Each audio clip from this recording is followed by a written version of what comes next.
So legacy to me is relationships.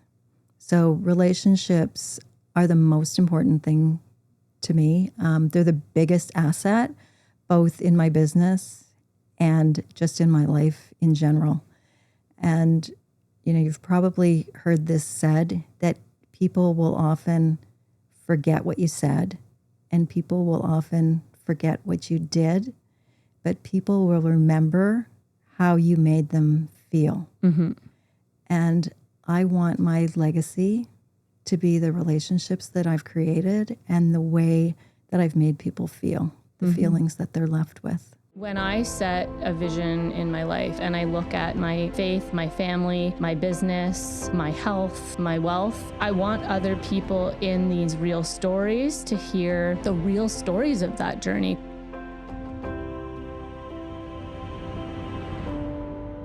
I have everything that I've wanted, like in terms of family life, beautiful wife, making good money, and like my world's upside down right now in my head. God is so good. He shows us his hands. Like people think miracles are like someone being instantly healed. It's so much more than that. They can be the smallest things where he shows his goodness in your life. If you think of something and you believe it and you see it in your mind, it's meant for you. Go chase it. See you in the next episode of Real Stories.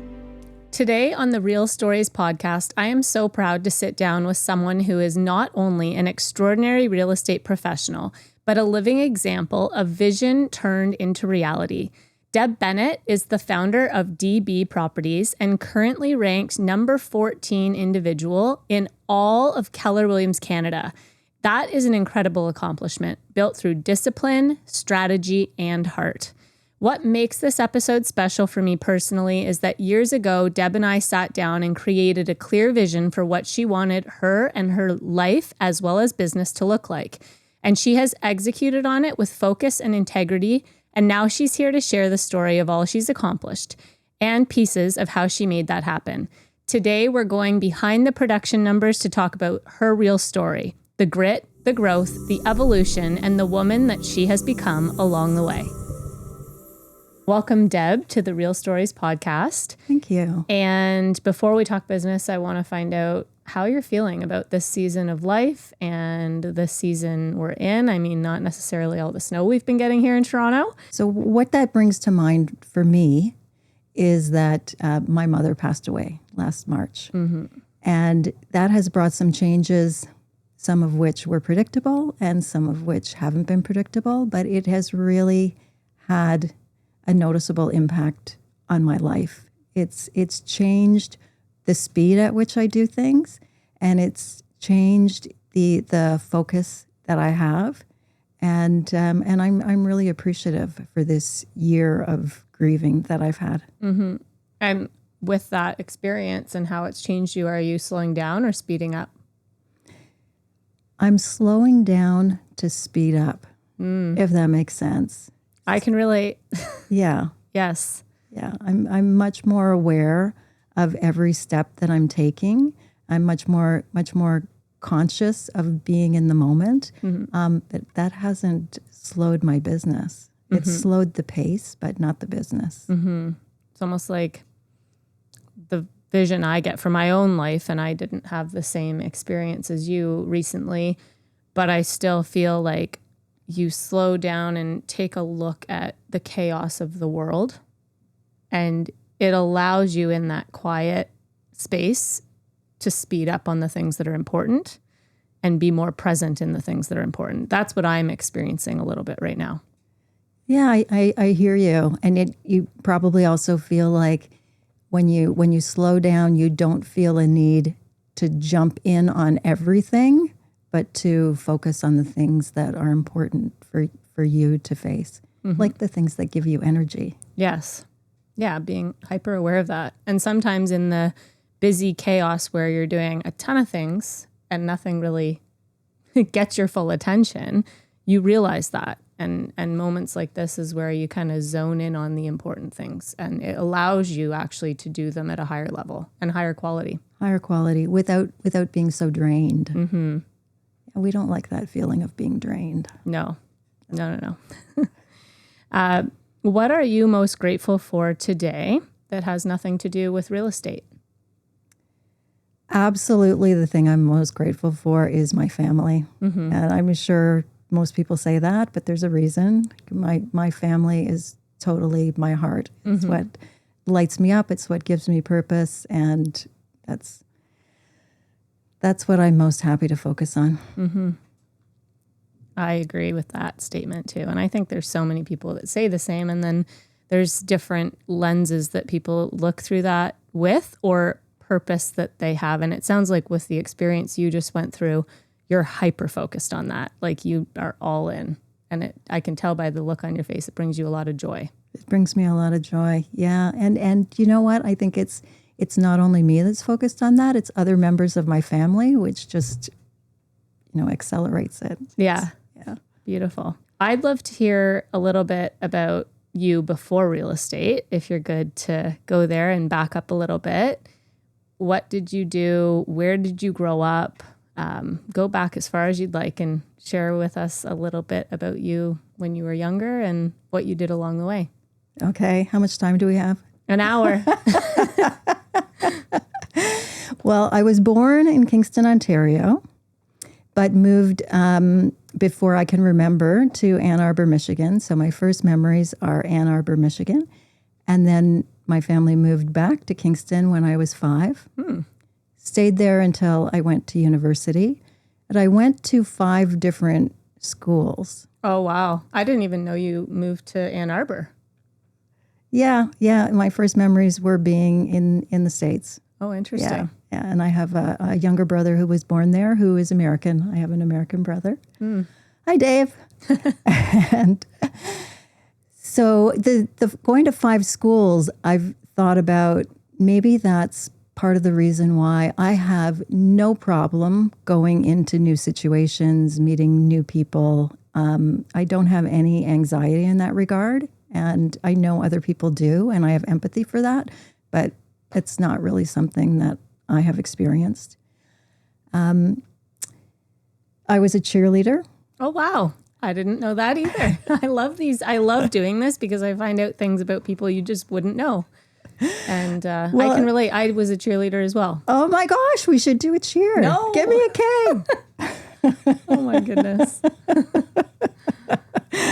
You can go on my shoulders. Oh my gosh. There we go.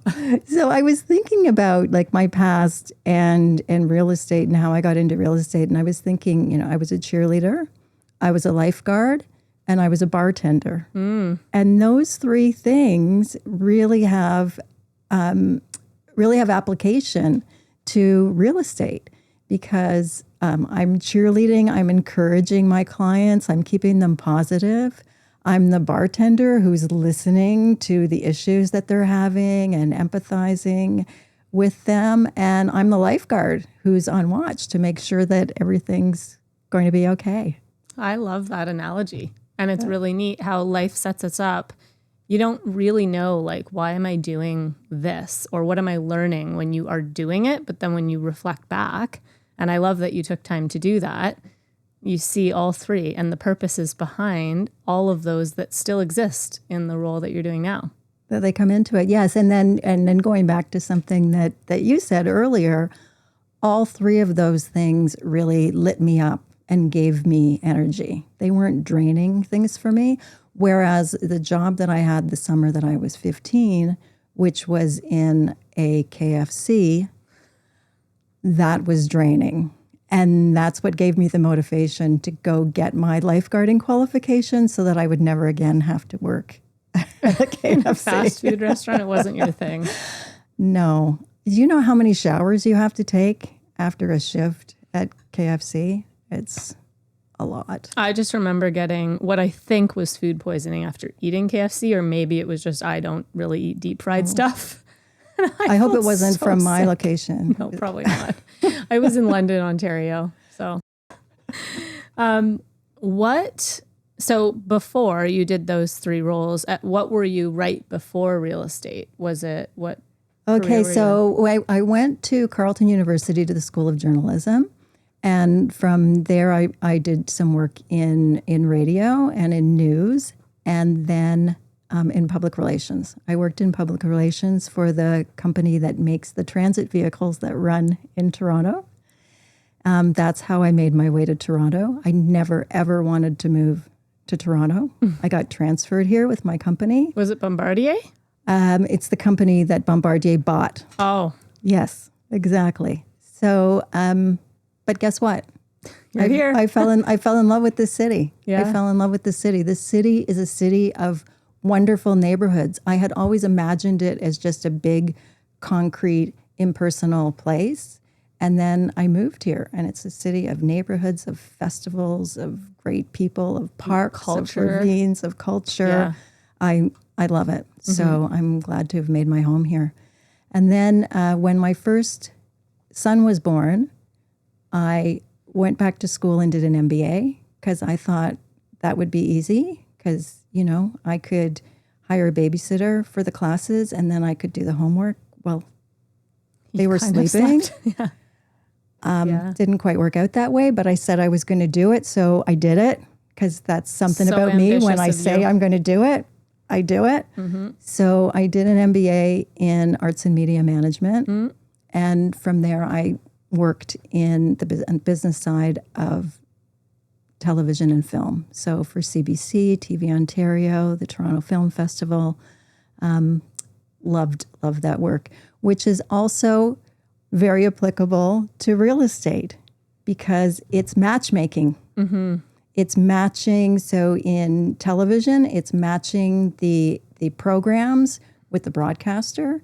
And of course, in real estate, it's matching the homes with the people. It's also contracts. In television, it's licensing contracts. And in real estate, it's listing and purchase contracts. So it's amazing. It's amazing the parallels between the two. Really is. And then there's the media aspect of it where you have to market the property, and it's, very interesting. Yeah, exactly. Yeah, the real estate is a little bit, realtors need to be focused, but we're also all a little bit ADD, right?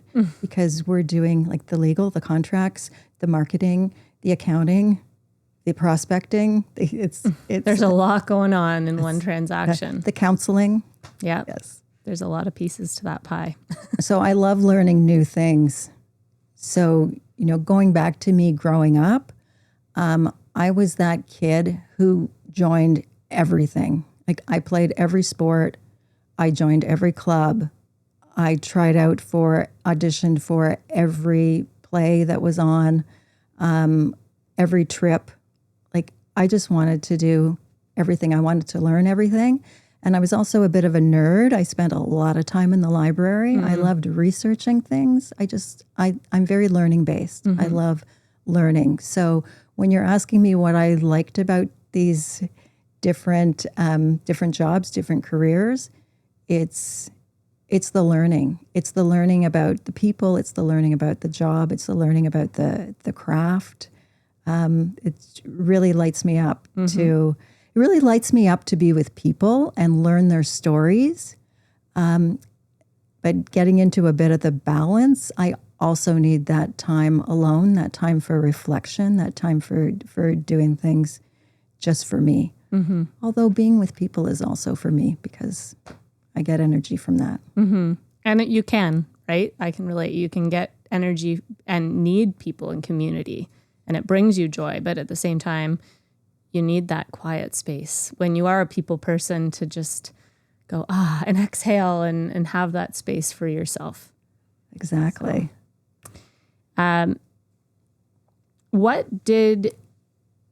What was it, I guess, in media, or was it something somebody said that led you to explore real estate? I'd love to find out what it was that kind of brought you in that direction. Oh boy. So this is an interesting story, maybe. Real estate is not something I ever thought that I would go into. It wasn't on my radar. But one of the things that I did when I was working in media, so the different jobs that I had throughout, I had a side gig, which was business planning for artists. because artists tend to, use, I forget which side of the brain it is, I think but it's right. Is it right? I don't know. okay. So I'd say that's the right side of the brain, and the left side, like they often appreciate if there's somebody who can talk with them about the business side of it. So I would sit down with artists. So an example would be a woman who is a director and a writer who runs a series of workshops for people and helping them create their own one-person show. So I sat down with her and asked her a series of questions, such as what lights you up the most? Where do you spend your most of your time? Where do you earn most of your money? What would you like to see your business become in 5 years, in 10 years? Questions like that. And then I came up with a suggestion for a business plan, went over it with her, and she applied it and came back the next year all excited, what are we going to do next? Because this worked, and let's do it. Yeah. So I had success with doing that for other people. So back in 2015, I said, why don't I do that for myself? I'm going to sit down and do it for myself. And so I sat down and did it for myself, and it came up real estate. Now, I had bought and sold a few properties, and I had enjoyed going out and looking at the properties and meeting agents and going to open houses and things like that. But it was deeper than that because the questions were deeper than that. So when it came up real estate, I thought, this is crazy. This is nuts. But the next step in the process was to sit down and have coffee with 3 different agents. One of them was the agent that I bought my first house with, who had been in the business for 35 years. One was an agent who was a friend of a friend who had been in the business for 12 years, and her father had been an agent. And one was a friend who had just been licensed 6 months before. So I met with them each individually, and I totally expected each one of them to say, forget about it. No, it's not for you. And that would be the end of that. And I'd go on to the next thing. But all 3 of them said, that's great. You'd be amazing. You'd be great at this. You should do it. And so I did. That's awesome. Was there a strategy to having different people, or you just knew 3 people that happened to be in real estate who all happened to have different timelines of length of time in real estate? I wanted 3 different people who didn't know each other, who all had different timelines, right? And who knew me in different ways. Now I can see the structured side of you coming out and know why you have a structure in the morning. That's awesome. So you have these conversations. They're all like, yes, do it. You're going to be awesome. And then what happened? Well, and then I got in touch with AREA, who does the licensing, and they said it takes 6 to 18 months to be licensed, and here's the whole thing. And I said, 6 to 18 months? That sounds crazy. So I did it in 2. That's insane. Because there's always a way. Yeah, there is. You lock yourself in the closet and just read all the books. That's a sprint. Some you do online, some in person, different. And back then I know, because I was finishing mine, I think 2014 I finished. So there were 3 phases and then you were done. And then you had 2 more after, but you could already work. Maybe right. They tweaked it a little bit, but we did it similar timeline. I did not do it in 2 months. Yeah, I was motivated. Yeah. Once I decide I'm going to do something, I was like, no farting around. Let's just get her done. Let's just do it. And then of course there was the thing about choosing a brokerage. And so then again, I was structured. I had a whole list of places that I wanted to interview, and I had like a top 3 that I thought would be my top 3, and Keller Williams was not one of them. But one of the agents that I had spoken to was a Keller Williams agent, and so I came to Keller Williams Advantage, and as soon as I walked in the door, I thought there's something different about this place, because as soon as I walked in the door, something that I still appreciate to this day, that I walk in the door and the person behind the desk says, good morning, how are you? Nice to see you. And of course, that day, that person had no clue who I was. Yeah. Now it's like, hi, Deb, nice to see you. But it's still, it makes such a difference. The person at the front desk that sets the mood for the whole place. And I felt so good about it right then. It felt clean and bright and open. It felt welcoming. And then it was October, and I was invited to a market center meeting. And it was the market center meeting just before Halloween. I don't know if it was Halloween day or if it was just before Halloween, but it was that week. And one of the people who was speaking at the market center meeting was Barb Best, and she was wearing a Wonder Woman costume. Oh my gosh. And nobody else was wearing a costume. And when she went up to give her thing, she said, I thought everyone was wearing costumes. I didn't know I was going to be the only one wearing costumes. Everyone was supposed to wear costumes. And I said, I love this woman. I love this place. I want to work here. Aw. She is Wonder Woman, so it wasn't really a costume. I'd forgotten that. You're right. Yeah. You're right. Oh my goodness. She sometimes I love parades that as story. Barb Best, but she's Wonder Woman. Yeah. I love that. So good. And I guess once you were in real estate, what traits do you feel that you've learned along your journey or that you uniquely have? Do you think your clients appreciate the most? And do you think help you actually be quite successful in this business? Because as you mentioned before, it takes a lot of different skill sets to do all the pieces of the real estate pie. It does. Yeah. It does. So if I was going to name 3 traits that are important in my real estate business, they would be curiosity, empathy, and discipline. So curiosity, just to learn more about real estate, about the market, about the neighborhoods, and about my clients, to know what it is that you want, what your goal is, what your timeline is, because every client is different. And I never want to make an assumption. I always want to know. So curiosity, asking questions, empathy, putting myself in their shoes. I mean, as realtors, we do this, all day long, all week long, all year long. But for our clients, they're doing it once or twice in a lifetime. And so that's very emotionally charged.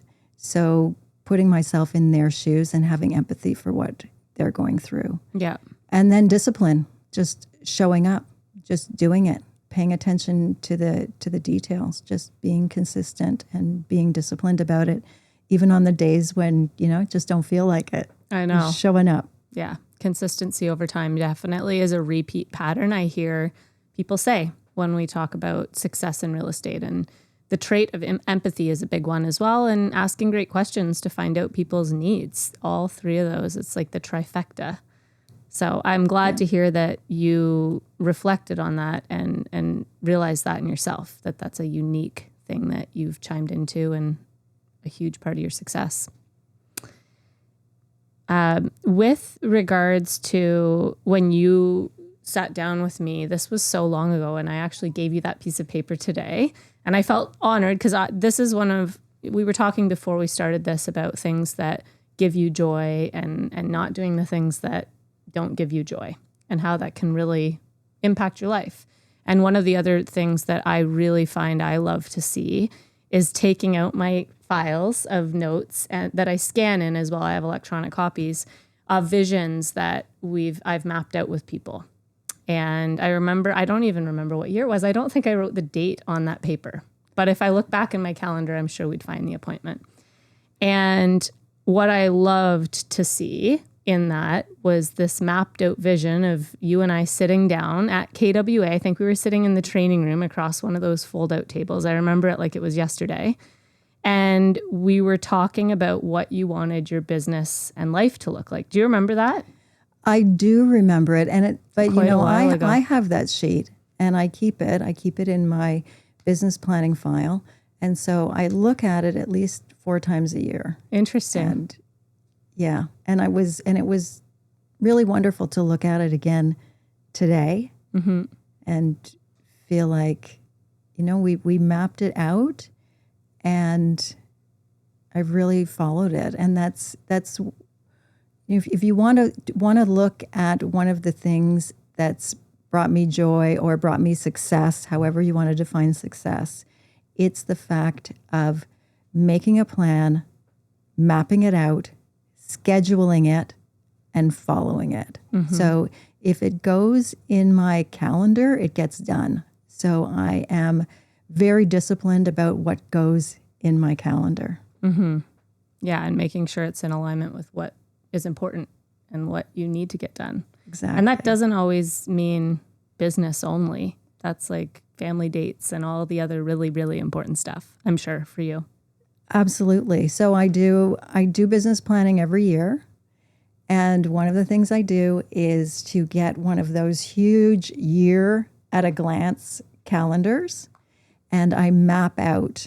So it starts out with what's my time off, what's my time with family, then what's my professional development time, what's the time that I have for learning or going to conferences, and then it's my time with clients and making sure that that's all in there. Because if it's not in there, it's easy to have somebody calls and says, can you do this on this day? And if you don't have it something mapped in your calendar, you can easily get filled up with things that are not priorities. 100%.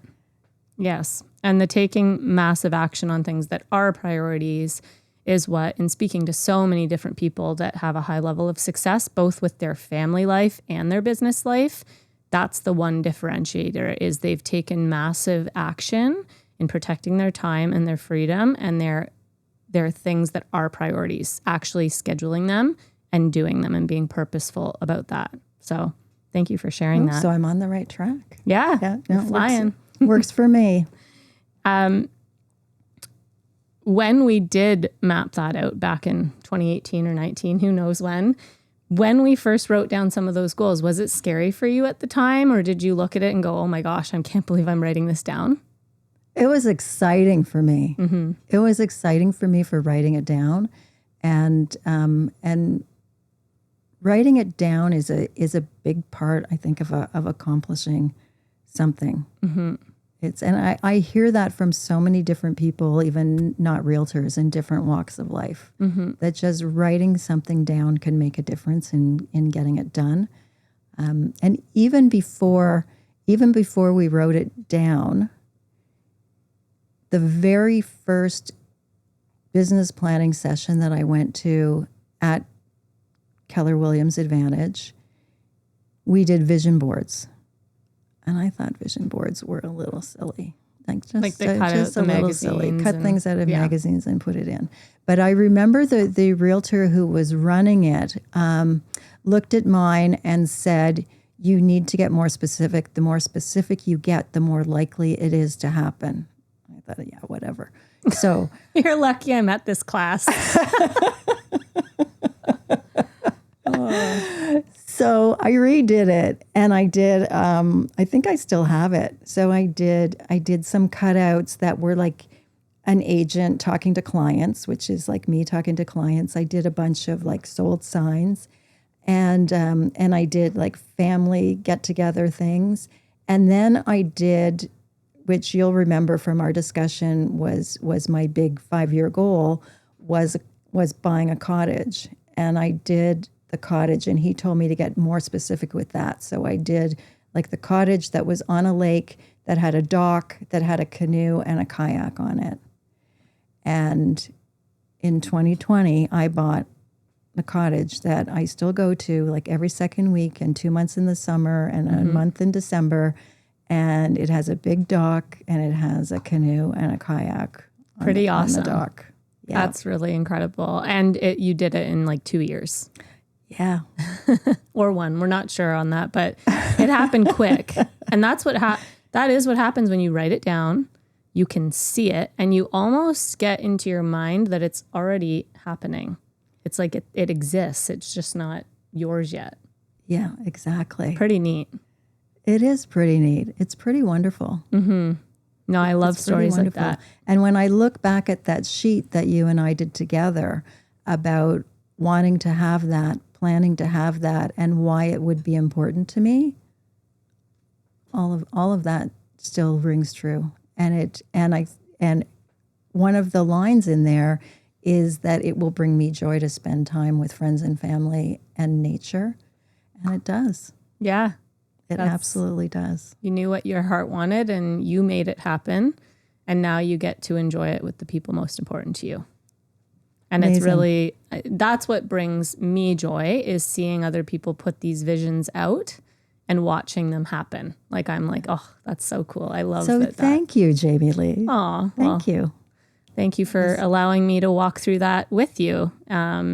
It's something that I do for myself annually, and I'm getting more on purpose about it. Sometimes you get a little bit lost along the way and just the normal chaos of life. I mean, I had 4 kids during the span of everything else that was going on, but still looking back at what you write down and watching, I think I did this where I actually wrote down possibly have a 4th child in 2022. And I did. I'm like, oh my gosh, you really need to be on purpose about what you write down, because once you write it down, it's like wired into your brain. It's a mental map almost. And you know that those things will happen. So yeah. When did you, after we did that exercise and after you cut out the image, and what you said before, by the way, is the agent told you to get more specific. So there's an acronym, and I often get it wrong. It's SMART goals. SMART stands for specific, measurable, what's the A?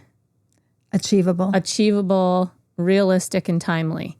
And that's the definition that is attached to those specific measurable goals. So whenever you're writing them down, put a timeline to it. Make sure it's realistic enough. I like on the big vision stuff, like 10, 20 years, to go way out there. Because then you can manifest dreams and realities that you're like, okay, I'm gonna need something extra special to happen, but it still exists.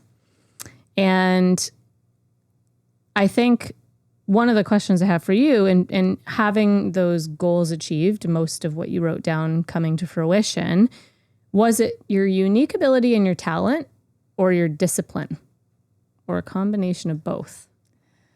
So I'll tell you something that you may or may not know. Real estate is not a talent show. Mm-hmm. It's discipline. Mm-hmm. It's totally discipline. Mm-hmm. Yeah, discipline and service to our clients, paying attention to the clients, learning the craft. So maybe we develop a talent. I don't know if we'd call it a talent or skills, but somebody might do an aptitude test and score, 99 as a salesperson in real estate. If they don't get up in the morning, don't put in the work, aren't disciplined, they're not going to be successful. Yeah, I would fully agree. I think some people have mega talent and could probably 10x other people that don't necessarily have that unique ability that develops over time from the different things you do in life. But I've seen people who do have that talent who don't succeed. And I feel from the people I've had conversations with, like, it comes from knowing your why. So knowing why you wanted the cottage, or why you are waking up and being disciplined, or time blocking, or even setting goals, helps drive you towards the action that makes the dreams possible. Would you agree with that?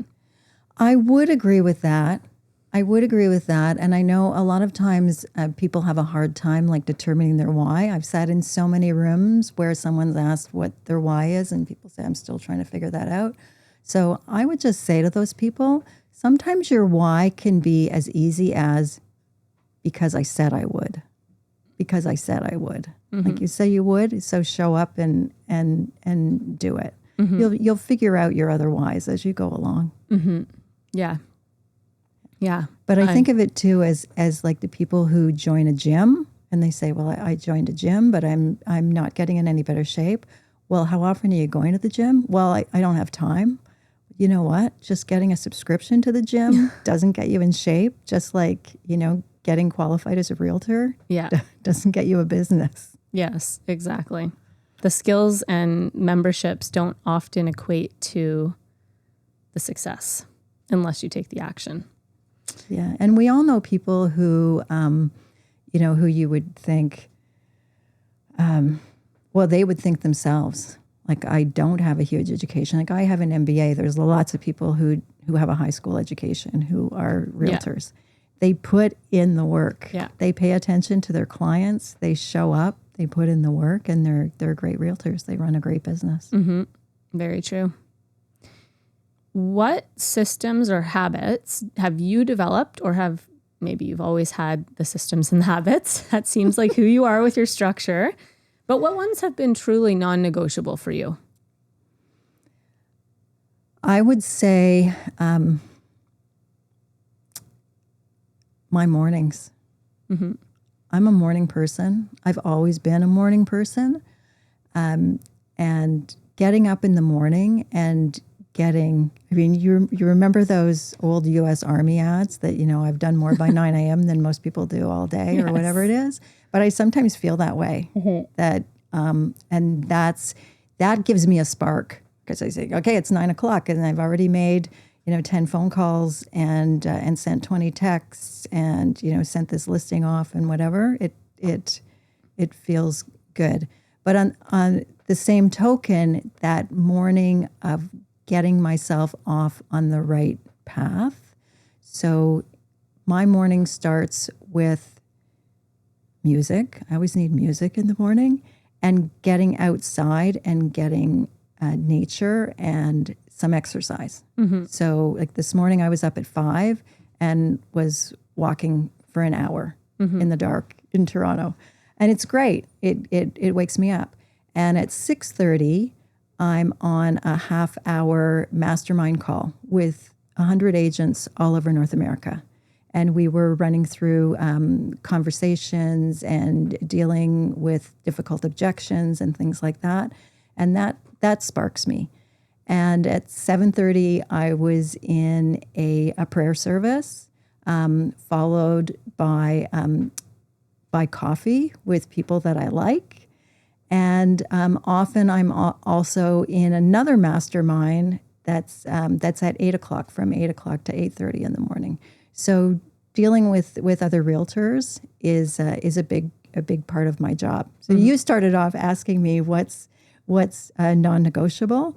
And there are a lot of parts in my business day that are non-negotiable. But if I had to pick one, I would say that it is getting up early and getting a good start in the morning.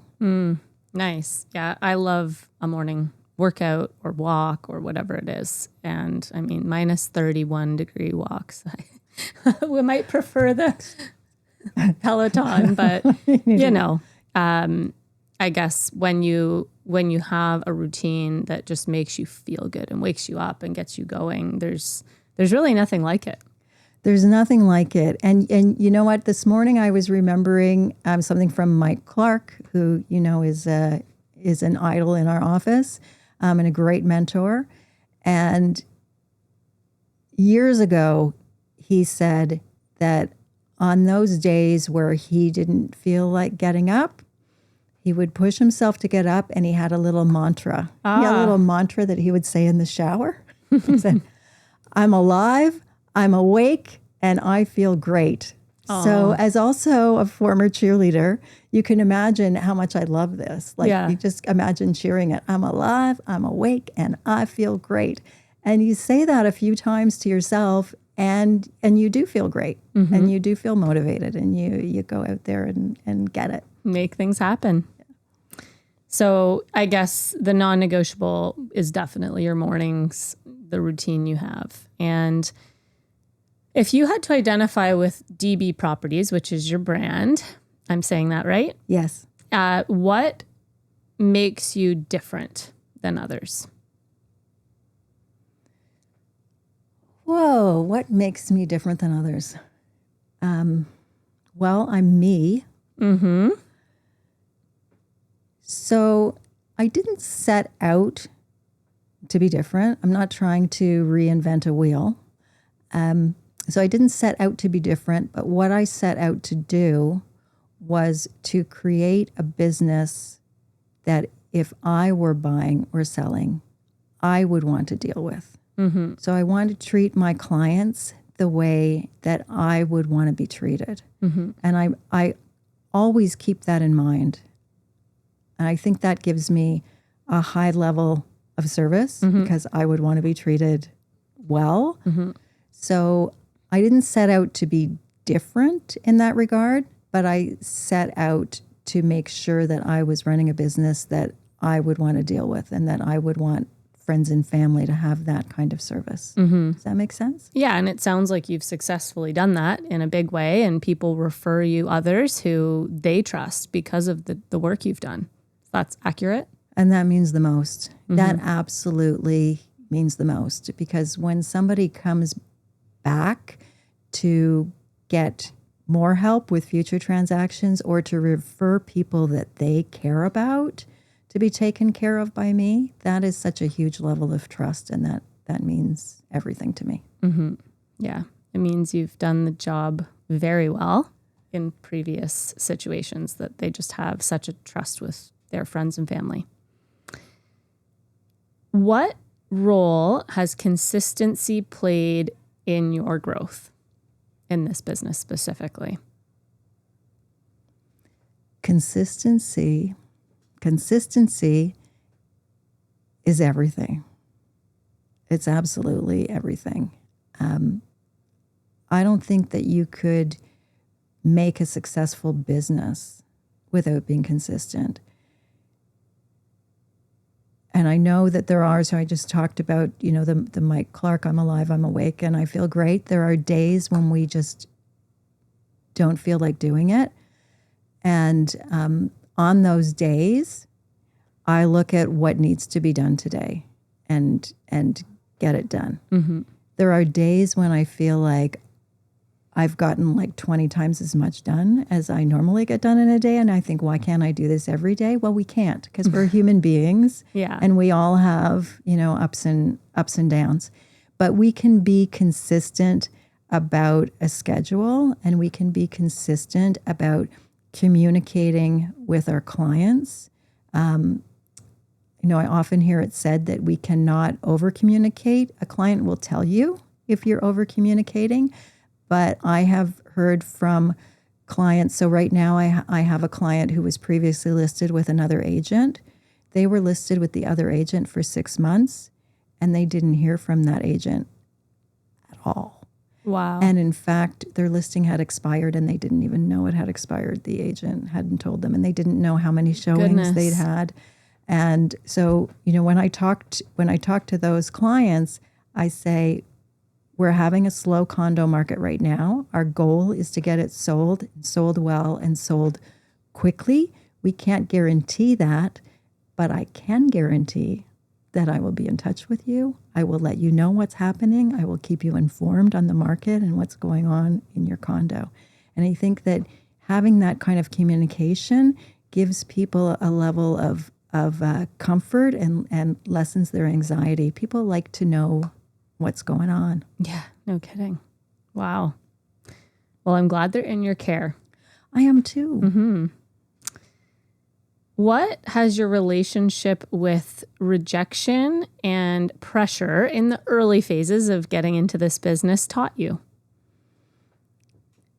Yeah, thanks for asking that question. So rejection and pressure.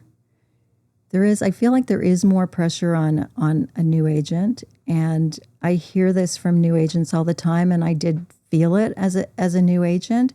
It's people want to hire you if you've got experience, but to get experience, you need to get hired, and that's where dealing with other agents can come in helpful. And I was very blessed to work at Keller Williams Advantage, where there were other experienced agents like Barb Best, like Laura Inward, and a few others who were very helpful to me and encouraging me and bringing me on appointments and giving me lease clients to deal with who turned into buyer and seller clients.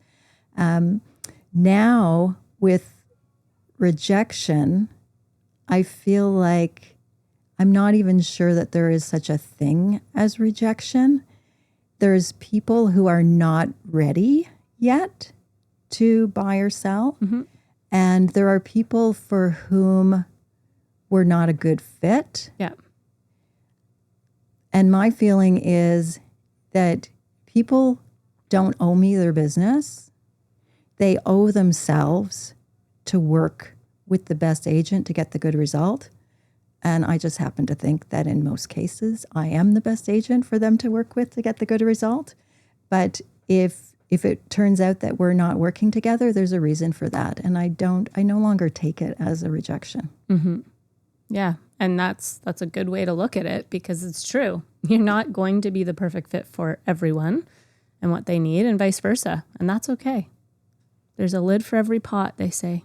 That's what they say. And it reminds me, I told you about my brother who's the American brother. He works in the theater business. He is a casting director. Oh, neat. And so he's often posting things about auditions, which I find fascinating. But he and other casting directors that I've talked to have talked about auditions in the same way, that an actor shouldn't take it as a rejection. It's just not a right fit. Yeah. Right? You're just don't fit for that role. Yeah. That doesn't mean you're not good at your job. Doesn't mean you're not great at your job. There's going to be other things, but it's not a rejection. Yeah, it's true. Very true. Has success, as it's catapulted for you, changed who you are personally, or would you say you've stayed the same? I feel the same. And friends that I've had since elementary school and high school tell me that I'm exactly the same. So I hope I'm wiser. I hope I'm a bit smarter, but I think I'm just the same. The same, Deb. Yeah. That's a good thing. How do you protect? So I'll preface this question. In real estate, when you operate at such a high level and you have so many clients to serve, and people's biggest investment is in your hands, how do you protect your personal time and your peace? Because when you're in that environment and they are focused on their most important thing and the timeline and the speed, sometimes that happens. How do you make sure that you protect your own time? Protecting my time is key, because in order to serve my clients at a high level, I need to make sure that I'm taking care of myself. So we've talked already about my calendar, and I have times blocked off. So in my calendar, I have me time blocked off and I have client time blocked off. So I know every week when I'm booking an appointment or a showing, I know what blocks of time I have for my clients. Sometimes that needs to be switched, but it's erase and replace. It's just moving it around on the calendar. For the me time, I spend time at my cottage. I also spend a couple of afternoons a week alone writing. I'm a published poet, and I'm working on a collection that I want to be published in the next 5 years. Exciting. On my 5-year plan. I love that. And then, some people unwind by going to a bar and ordering a martini or two. I unwind by going to a dark movie theater with a bag of popcorn. And Watching a great movie. I love other people's stories. I love watching stories on film. And I have since I was a kid, and I probably see 50 movies a year. Oh, I love that. Yeah. I've now seen all the Oscar-nominated movies. I'll watch the awards, and I've seen everything. I'm going to see the shorts this weekend. Awesome. I love film. Nice. Yeah. Cool. Well, I love that you take time to do that and really give yourself that creative time too, because that's so important if that's a passion. And that's something that I've actually very recently learned, because I also want to write a book and have it published. And I've been blocking my writing time, and it's just so nice. Like that creative flow that comes from that is just so good. Yeah. So Tell me, what are you writing? Oh my gosh, here we go. So I am writing a book about the real story, true story of my life, from the younger days, teens, and meeting my husband in Beijing, and then having this fairy tale in Switzerland, and having my beautiful children, and then having 2 of them get deathly ill, and a miracle that happened. And it's just the whole story of all of the things along the way. So I'm taking it scene by scene and documenting what I can remember. And I'm pulling out my old journals and a little handy cam I had that we traveled through Beijing with and all through Europe with. So it's really fun. Yeah. Yeah. And is that giving you energy to write it out? Yeah. Yeah. I get lost in it where I'm like, okay, the 90 minutes, but I'm also finding that I block the time. And if I don't feel like I have that flow to write, I won't. And I'll add it on another day when I do. So yeah, I'm doing like 60 to 90 minutes, 3 to 4 times a week. So that's great. So you get into the zone and yeah. And it's part of, I got into the zone of having kids, and I still am very much in that zone, but it's really nice to have that quiet time to reflect and write. And Vincent actually told me that part of what really solidified our relationship was all the love notes that we wrote each other back and forth in between, not knowing if we'd ever meet again. Yeah. So I do love writing. That's amazing. One day I'm hoping it becomes a movie and impacts people in who knows what way. So that's great. Yeah. That's great. Well, write it on your plan. Write it on your vision. Write it on the vision. Yeah. Yeah. What does balance look like to you now? We've talked a lot about the calendar. If you had to perfectly describe it, because family is obviously really important, do you have a recommendation for younger agents trying to create that life balance, or does balance not exist? It's different than balance. Oh, that is a good question. So I guess it depends how you define balance. So I think most of us need the different things. We need the spiritual, we need the personal, we need the physical, we need the work. But sometimes the work is going to be the most. Sometimes the family is going to be the most. It just depends on what's happening at the moment and what the priorities are right now. Mm-hmm. Right? Like when my mom was dying, that took priority. It didn't mean that there wasn't still some work that was happening and that there weren't other things going on in my life, but that took priority.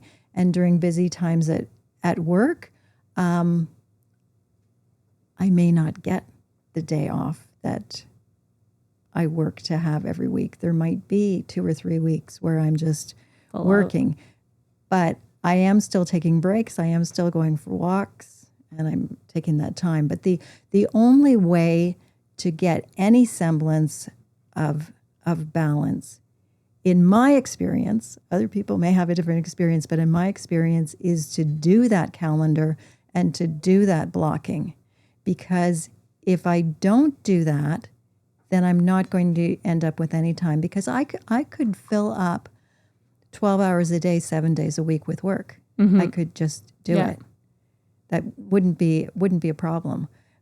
But I have things blocked off so that I don't do that. And guess what? I can often get things done in 3 hours that if I had 10 hours to do it would take me 10 hours. Yeah, it's so true. And that's the diligent part of doing something. And we have to be really wise with our time. Mm-hmm. So thank you. Is the focus. Because I know some days, like when I was talking about some days when you don't feel like doing it, or some days when I don't have time. So something that maybe I have learned over the last several years, there might have been a time in my life where I said, well, I've got 20 phone calls to make and I only have a half an hour, so I'm not going to get them done, so I'll just put them all off until tomorrow. And then at some point I thought, well, I can't get them all done, but I could get a few done. And then start making them. And then guess what? Sometimes you can get all 20 calls done in half an hour because no one's there and you're just leaving a message. Yeah, but it's still, the touch still matters. So why not start? Yeah. It's true. And sometimes that's what happens when you look at the big elephant, and there's that saying, how do you eat an elephant? One bite at a time. That's such a weird saying, but it's true. You just have to start. You have to take action and start. Yeah, I think of it more. I have a son who worked a part-time job as a dishwasher in a fancy restaurant in Yorkville. And they don't have a dishwasher. They have like a human dishwasher doing the dishes by hand. And I know that there were different things that I was overwhelmed with at that time. And he would say to me, Mom, it's just like when I'm washing dishes. It's a huge pile of dishes. And you say, how am I going to do it? One dish at a time, just one dish at a time, one dish at a time, and it'll get done. Mm-hmm.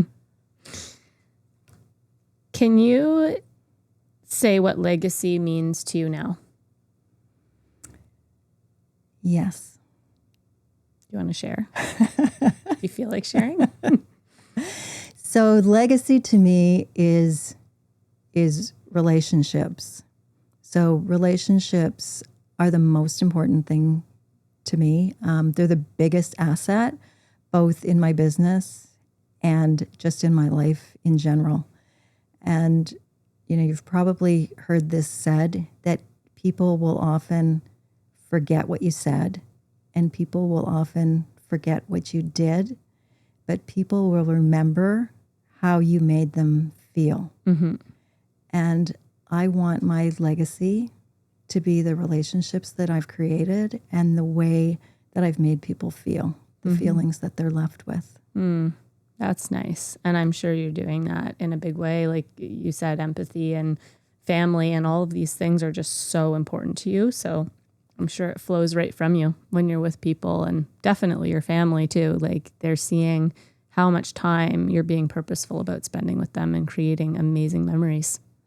You know what? I hope so, because I think that there are a lot of people in the world who really just don't know how amazing they are and how special they are. And there's so many people out there to cut people down and insult people, and on social media, like the comments. And, people are amazing, and they all have such great stories. And it's not hard to just let them know. Yeah.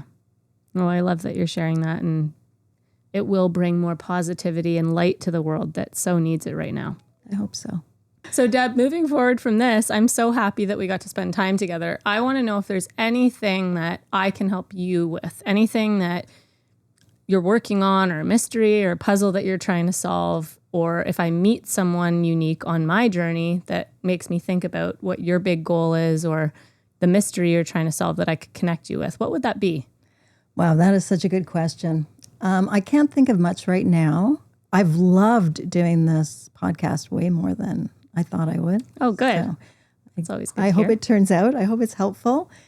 I do have an office at KWA, and then I don't use it a lot. So if you know any agents who would like to share an office, okay, that would be something. Also, I have some multiplexes that I'm looking at maybe selling. So if you know anybody in that, I have a whole group in that, but if you run into anybody. Okay. But no, but I love that question. That's very If anything thoughtful. comes up after this, then you know where to find me. I will. Well, maybe you have other recommendations for, drinks beverages. All right. Well, everybody, thank you for listening. If people want to find out about you, read your poetry, get to know you a bit more and list their house with you, or just have a coffee chat or watch a movie with you, let them know where they can find you if possible right now on social media or a website. That'd be great. That's great. Yeah. Or share their stories with me. I love hearing stories. So on Instagram, they can look me up, Deb Bennett at KW Luxury. My handle is at debben.real, debben.real. And I'm on LinkedIn. And what was the other one you asked me? Oh, yeah, my website is dbproperties.ca. Awesome. And I love connecting with people and hearing their stories. So yes, please reach out. Well, thank you so much for your time and your authenticity in this. I've really enjoyed it. And thank you for being here. Thank you.